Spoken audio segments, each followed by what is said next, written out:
It's hard for many of us to imagine not being able to put one foot in front of the other and getting to where we need to go. For Mandan resident Frank Herauf, it's not hard to imagine at all. He's been in a wheelchair for more than 3 decades and says a lot needs to be done in our area to make it more wheelchair friendly. It hurts.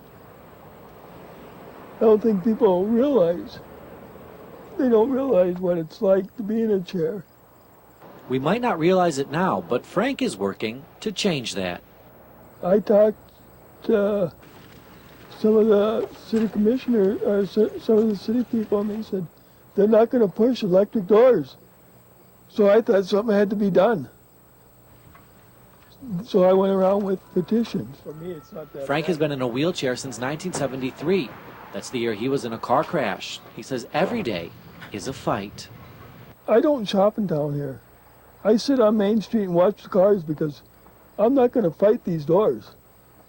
Troy Lapp is a certified rehab technology supplier and says the Americans with Disabilities Act has requirements for doors. There is something in the law that deals with the actual amount of pull required to open a door, but it doesn't specifically state that you need a door opener.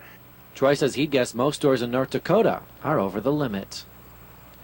If you wanted to take a pull gauge and go out there and measure the doors, I would guess that most of them are probably over the limit. And while many may not comply, Troy says there's little that can be done.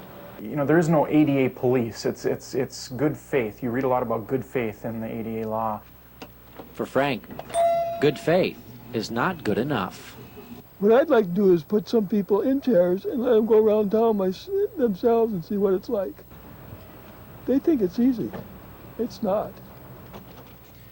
The Americans with Disabilities Act was passed in 1990. Frank also says other than doors, bathrooms, even those that are designated as being for those with disabilities, continue to be a big problem.